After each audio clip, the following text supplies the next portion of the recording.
Vous écoutez l'émission Il est écrit en balado-diffusion. Il est écrit, c'est un autre regard sur le monde et nous-mêmes à la lumière des pages de la Bible. Bonne écoute.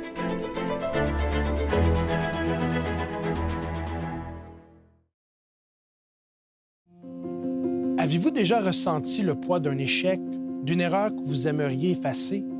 Vous êtes-vous déjà demandé si Dieu pouvait vraiment vous donner une seconde chance? La Bible est remplie d'histoires de personnes qui ont chuté, mais qui ont été relevées par l'amour et la grâce de Dieu. Aujourd'hui, nous allons découvrir comment Jésus est véritablement le Dieu de la nouvelle chance. Que vous vous sentiez loin de lui ou accablé par votre passé, cette émission est pour vous. Restez avec nous car dans quelques instants, nous explorerons ensemble le pouvoir du renouveau offert par Dieu. Dans un monde souvent marqué par l'échec et le regret, nombreux sont ceux qui se sentent prisonniers de leur passé, incapables de se relever après une erreur ou un péché. Pourtant, depuis la nuit des temps, la Bible nous enseigne que la grâce de Dieu est infinie et qu'il offre toujours une nouvelle chance à ceux qui se tournent vers lui. Ce message d'espoir et de rédemption est au cœur même de l'Évangile et se manifeste dans chaque histoire de transformation. L'Évangile, selon Jean, nous dit, et nous pouvons lire dans l'Évangile de Jean, chapitre 3, le verset 16, « Car Dieu a tant aimé le monde qu'il a donné son Fils unique, afin que quiconque croit en lui ne périsse pas, mais qu'il ait la vie éternelle. » Par Jésus-Christ, Dieu ouvre la porte à un renouveau complet, invitant chaque croyant à laisser derrière lui les chaînes du passé. Il est facile de se sentir écrasé par les erreurs du passé. Que ce soit une décision hâtive, une parole malheureuse ou un acte répréhensible, chacun de nous porte en soi le poids des regrets. Cette lourde charge peut nous empêcher d'avancer, nous enfermant dans un cycle de culpabilité et même de désespoir. Pourtant, la Bible nous montre que même les plus grandes fautes peuvent être surmontées. Dans l'Évangile de Matthieu, au chapitre 11, le verset 28, nous pouvons y lire. Et ce sont les paroles de Jésus. « Venez à moi, vous qui êtes fatigués et chargés, et je vous donnerai du repos. » Cette promesse est une source d'espérance pour ceux qui se sentent submergés par les échecs. Dieu ne nous juge pas sur la base de nos erreurs passées, mais nous appelle à nous relever, à nous réconcilier avec lui et à découvrir la paix qui est possible en Jésus. La transformation que Dieu propose est radicale. Elle ne se limite pas à un simple pardon, mais à un renouveau complet de notre être. L'apôtre Paul nous rappelle dans sa deuxième lettre à l'Église de Corinthe, et nous pouvons lire dans 2 Corinthiens, chapitre 5, le verset 17, « Si quelqu'un est en Christ, il est une nouvelle créature. Les choses anciennes sont passées. Voici toutes choses sont devenues nouvelles. » Ce verset souligne que l'adhésion à la foi chrétienne marque le début d'une vie entièrement repensée. Chaque jour devient alors l'occasion de laisser derrière soi la douleur du passé pour embrasser la grâce et l'amour offerts par Dieu. Pour comprendre cette transformation, il est essentiel de reconnaître que le pardon divin ne minimise pas la gravité du péché. Au contraire, il nous invite à faire face à nos fautes, à les reconnaître et à les utiliser comme des tremplins pour une vie meilleure. L'acceptation de cette nouvelle chance nécessite un acte de foi, un engagement envers un changement profond et sincère. C'est dans la repentance et la prière auprès de Dieu que nous trouvons la force offerte par le Saint-Esprit de nous libérer du fardeau du passé et de nous reconstruire. La Bible regorge de récits où l'amour et la miséricorde de Dieu transforment des vies apparemment perdues. Ces histoires nous montrent que peu importe la profondeur de nos erreurs, Dieu est toujours prêt à nous offrir une seconde chance.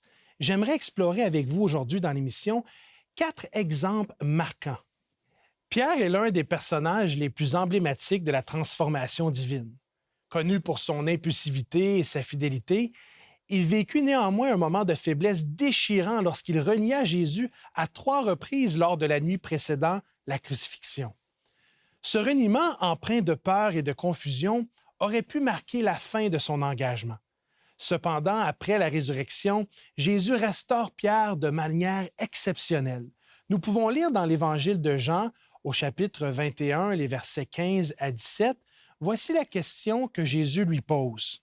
« M'aimes-tu? » Ce geste, loin d'être une simple affirmation de l'affection, est une invitation à reprendre confiance et à accepter la mission qui lui est confiée, celle de paître les brebis de Dieu.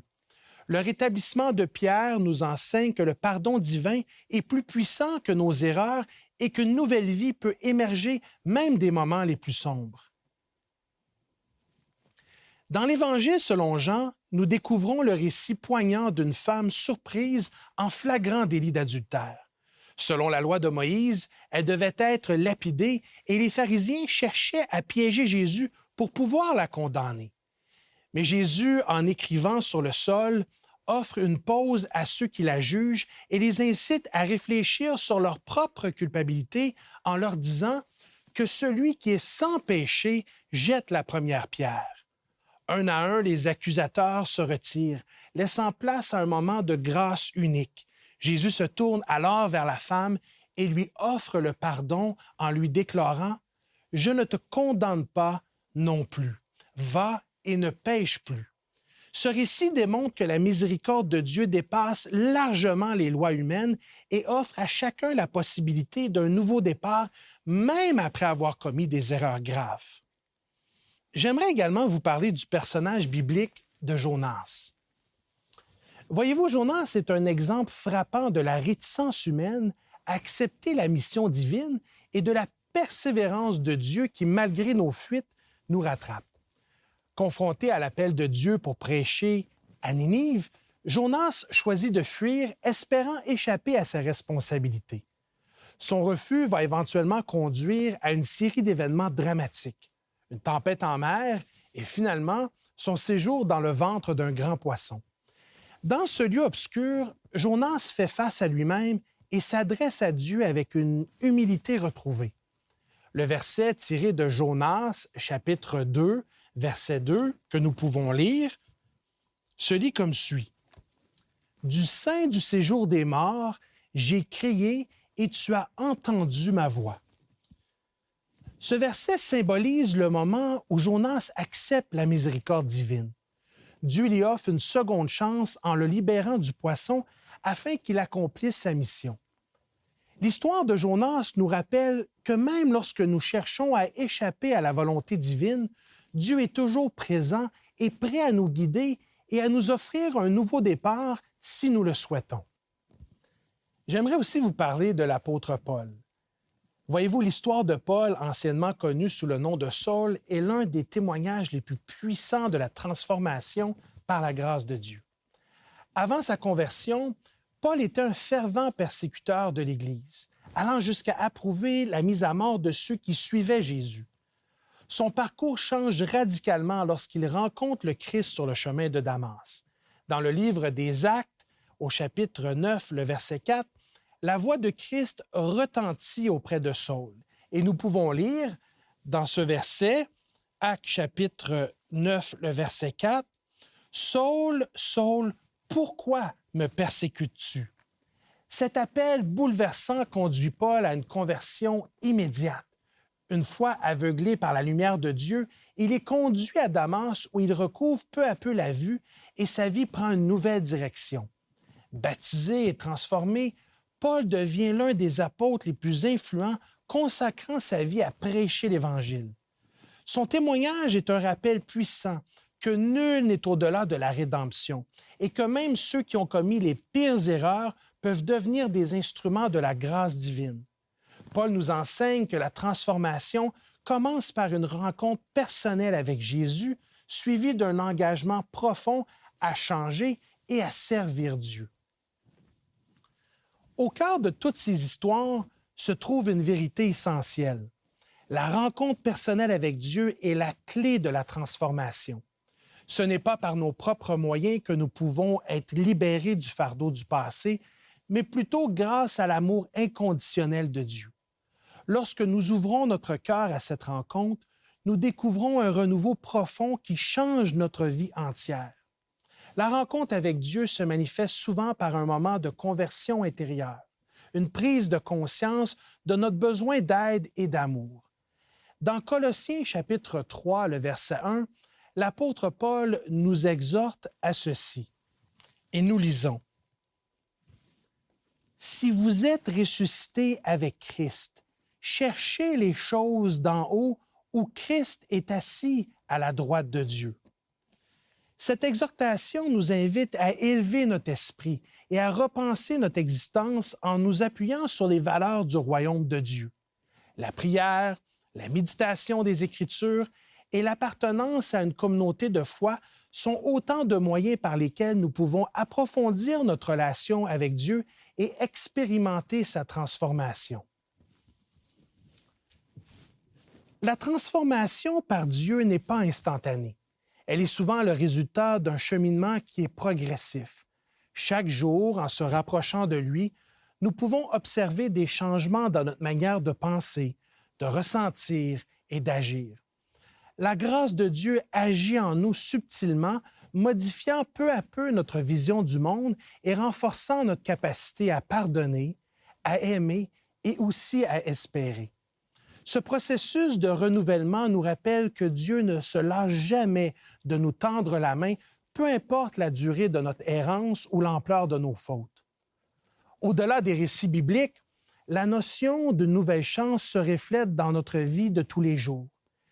Voyez-vous, chaque matin, nous avons l'opportunité de laisser derrière nous nos erreurs passées et de prendre un nouveau départ. Dieu nous offre cette chance à travers chaque interaction, chaque décision et chaque moment de prière. Les échecs et les regrets peuvent nous faire perdre confiance en nous-mêmes et même en notre valeur. Pourtant, Dieu nous invite à nous voir à travers le prisme de son amour. Dans Romains chapitre 12, le verset 2, nous sommes appelés à ne pas nous conformer au siècle présent, mais à être transformés par le renouvellement de notre intelligence. Ce renouvellement commence par l'acceptation de notre identité en Christ, reconnaissant que nous sommes créés à l'image de Dieu, précieux et aimés malgré nos imperfections. La nouvelle chance offerte par Dieu s'étend également à nos relations avec autrui. Nous sommes souvent tentés de garder rancune ou de vivre dans le ressentiment, mais le pardon est une clé essentielle pour libérer notre cœur. Dans l'Évangile de Matthieu, au chapitre 6, le verset 14, Jésus nous enseigne l'élément suivant. « Si vous pardonnez aux hommes leurs offenses, votre Père céleste vous pardonnera aussi. » Le pardon permet de reconstruire des ponts, de guérir des blessures et d'instaurer une paix durable. En se pardonnant mutuellement, nous participons activement à la mission de réconciliation que Dieu a confiée à son Église. L'échec dans notre vie professionnelle ou personnelle peut parfois nous faire douter de nos capacités et nous inciter à abandonner nos objectifs et nos aspirations. Pourtant, chaque expérience, même douloureuse, porte en elle une leçon. Dieu nous invite à réinventer notre projet de vie en nous appuyant sur ses promesses. En puisant dans la sagesse des Écritures, comme nous le rappelle le livre de Proverbes, chapitre 3, les versets 5 et 6, nous pouvons y lire « Confie-toi en l'Éternel de tout ton cœur et ne t'appuie pas sur ton intelligence. Dans toutes tes voies, reconnais-le et il aplanira tes sentiers. » Ce passage nous incite à remettre en question nos limitations et à oser croire au projet de Dieu pour nous, sachant que Christ marche à nos côtés à chaque jour. Pour beaucoup, la nouvelle chance n'est pas seulement une transformation personnelle, mais aussi l'occasion de devenir un messager de la grâce divine. Chaque témoignage de vie, chaque parcours de rédemption sert d'inspiration pour ceux qui luttent contre leurs démons intérieurs. En partageant notre histoire, nous pouvons encourager d'autres personnes à croire en la possibilité d'un renouveau, même après des échecs considérables. L'Église et les communautés de foi jouent ici un rôle crucial en offrant soutien, écoute et prière pour bâtir un environnement propice à la transformation. Aujourd'hui, des milliers de croyants à travers le monde témoignent de la puissance de la nouvelle chance offerte par Dieu. Leur histoire, parfois marquée par la douleur, se transforme en récit d'espérance et de résilience. Ces témoignages montrent que l'amour de Dieu est vivant et agissant dans notre quotidien. Prenons l'exemple d'un jeune homme qui, après avoir sombré dans la délinquance et les addictions, a trouvé en Dieu le courage de changer sa vie. Autrefois perdu dans les méandres d'un environnement destructeur, il a découvert que la foi pouvait lui offrir non seulement une seconde chance, mais également une mission: aider les autres jeunes qui sont en difficulté. Aujourd'hui, il intervient dans des associations, partageant son parcours et encourageant chacun à croire en la possibilité d'un renouveau. De même, de nombreuses femmes qui ont vécu des expériences douloureuses, que ce soit violence, rejet ou même marginalisation, témoignent de la puissance de l'amour divin.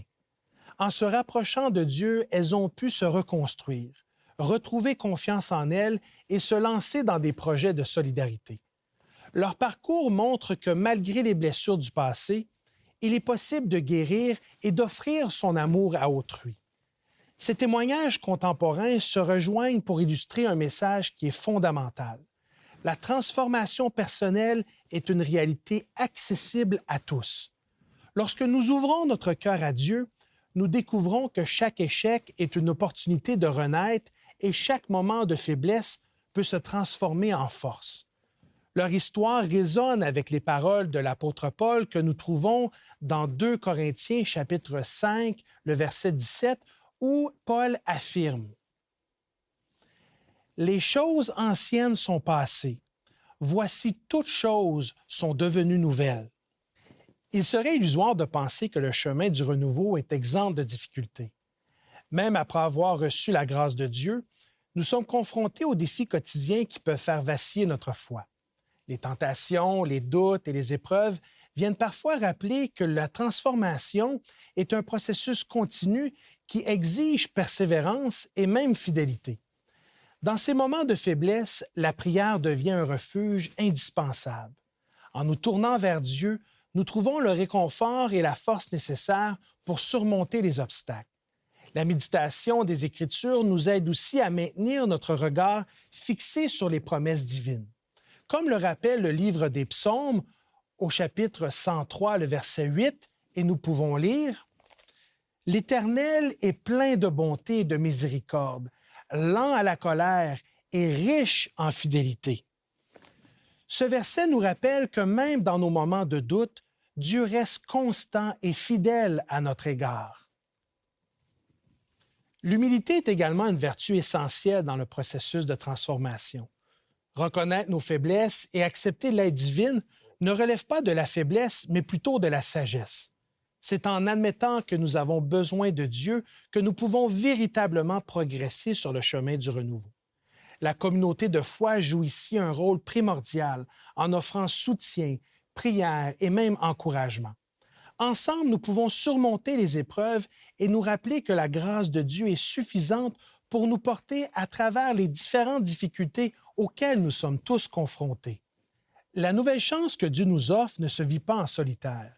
Elle se réalise dans le cadre d'une communauté unie par la foi. Les églises, les groupes de prière et les associations chrétiennes représentent des espaces de partage et de soutien mutuel où chacun peut trouver l'écoute et l'encouragement nécessaires pour continuer dans son cheminement spirituel. Dans ces communautés, le témoignage de vie prend tout son sens. Chaque histoire de transformation inspire et encourage les autres à persévérer, à croire en la possibilité d'un renouveau. Ces moments de partage renforcent le sentiment d'appartenance et permettent de bâtir des relations qui sont fondées sur la confiance et aussi sur l'amour de Christ. La dimension communautaire nous rappelle ainsi que nous ne sommes jamais seuls dans notre quête de transformation et que Dieu travaille à travers nous pour semer l'espoir dans le cœur de chacun. J'aimerais aussi vous parler de la prière. La prière, en fait, est la langue de l'âme qui nous relie à Dieu. Elle est le moyen par lequel nous pouvons exprimer notre gratitude, nos doutes, nos joies et même nos peines. En priant, nous ouvrons notre cœur à l'amour divin et nous permettons à Dieu de travailler en nous. La méditation des Écritures, quant à elle, est un outil précieux pour approfondir notre compréhension de la parole de Dieu et renouveler notre esprit.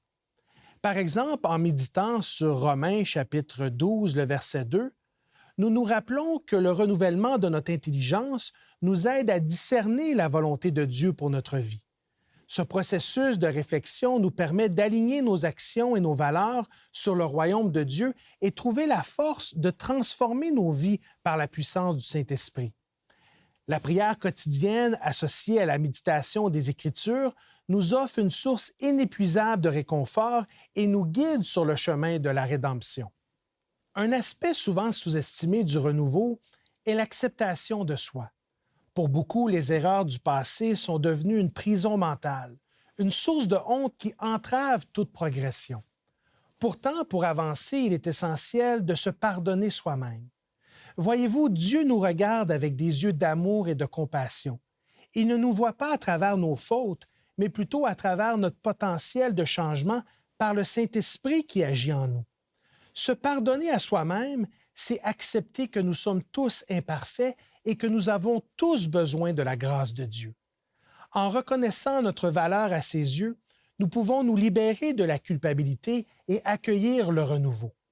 Le processus de pardon intérieur demande du courage et de la persévérance, mais il ouvre la voie à une transformation profonde qui nous permet de vivre pleinement l'amour de Dieu en nous. La grâce de Dieu est un appel constant à la transformation. Les récits de Pierre, de la femme adultère, de Jonas et de Paul témoignent de la puissance du renouveau, prouvant que même lorsque nous sommes submergés par nos erreurs, Dieu nous offre la possibilité de commencer à nouveau. Aujourd'hui, nous sommes invités à embrasser cette nouvelle chance. Quelles que soient les blessures de notre passé, Dieu nous tend la main et nous offre une voie vers la rédemption. En nous engageant dans une vie de prière, en nous nourrissant de l'Écriture et en nous appuyant sur la communauté de foi, nous pouvons non seulement transformer notre vie, mais aussi devenir des messagers de l'espérance pour ceux qui nous entourent. Chers amis, l'appel de Dieu est clair. Laissez derrière vous les regrets, ouvrez votre cœur à l'amour du Christ et commencez une nouvelle vie. Il n'est jamais trop tard pour se tourner vers lui et saisir l'opportunité de renouveau qu'il offre à chacun d'entre vous. Ce chemin de transformation n'est pas toujours facile, mais il est rempli de promesses, de paix et d'espérance éternelle. J'aimerais prendre un moment pour prier avec vous afin que nous puissions tous continuer quotidiennement à faire l'expérience de ce renouveau qui est possible en Jésus. Père éternel, accorde-nous tous et chacun cette expérience de renouveau que tu nous promets dans tes Écritures. Agis en nous par le Saint-Esprit et viens à notre rencontre dans ta grâce, ta miséricorde et ton amour. Nous te prions toutes ces choses au nom du Christ. Amen.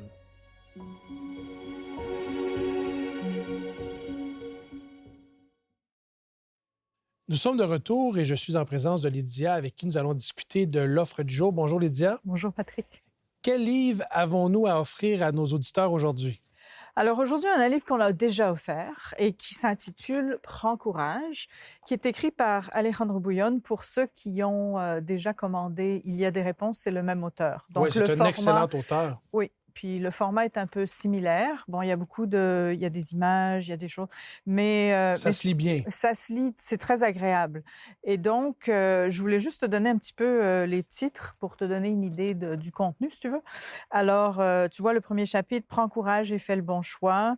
Prends courage et retrouve le chemin. Prends courage et ose aimer. Prends courage, noue des bonnes amitiés. Enfin, tu vois un peu, c'est vraiment chaque chapitre est très encourageant à d'abord sortir de son nuage noir, là, si tu veux, et puis d'oser aller faire quelque chose. Et c'est pour ça que ça s'appelle « Prends courage ». Et donc, à nos auditeurs qui peut-être sont découragés et ont besoin de prendre courage, on vous invite à nous visiter à ilestécrit.tv afin de vous procurer notre livre. Combien coûte le livre? Le livre est 30$ plus les frais de poste. Donc, ça peut paraître un peu un peu cher comparé à d'autres ouvrages qu'on propose, mais à mon avis, le contenu est vaut vraiment la peine. Puis en même temps, il ne faut pas le considérer comme une dépense, mais plutôt un Non, investissement dans pour... son mieux-être. Exactement, si on veut. exactement. Oui. Et donc, nous vous encourageons à vous procurer l'offre du jour. Vous pouvez commander l'offre de la semaine sur notre site internet ilestécrit.tv ou nous joindre par téléphone au 514-729-3515 ou sans frais au 1-866-729-3515.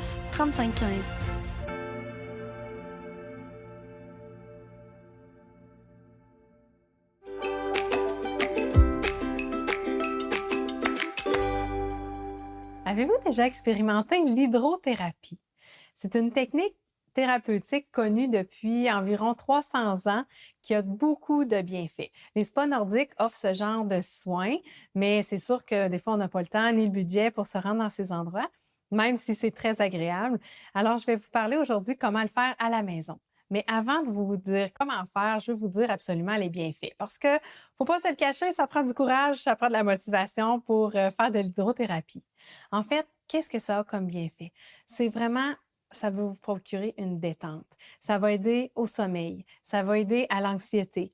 À même traiter certains symptômes de la dépression.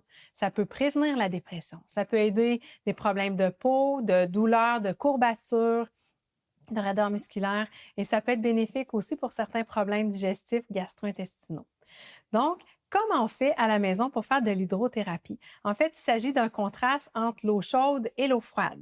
Donc, on va sous la douche, on prend une bonne douche chaude, 3 à 5 minutes sous l'eau bien chaude, et ensuite, on tourne le robinet à l'eau froide pour un 30 secondes. On peut frotter vigoureusement la peau.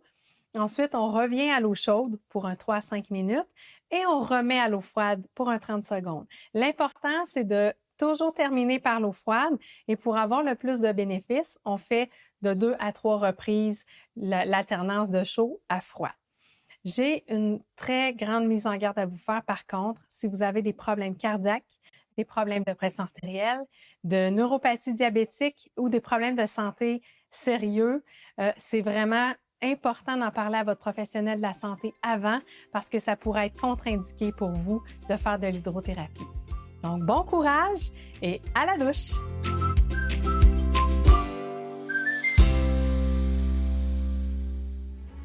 Merci d'avoir été des nôtres. J'aimerais vous inviter à nous visiter à ilestécrit.tv afin d'avoir accès à une variété de ressources spirituelles pour votre croissance. Ceci étant dit, soyez des nôtres la semaine prochaine pour une autre émission d'Il est écrit, mais d'ici là, souvenez-vous, il est écrit, l'homme ne vivra pas de pain seulement, mais de toute parole qui sort de la bouche de Dieu. Cette émission a été préparée par l'équipe d'Espoir Média Québec. Laissez-nous vos commentaires, questions et suggestions sur ilesécrit.tv. Si vous avez apprécié ce balado, partagez-le.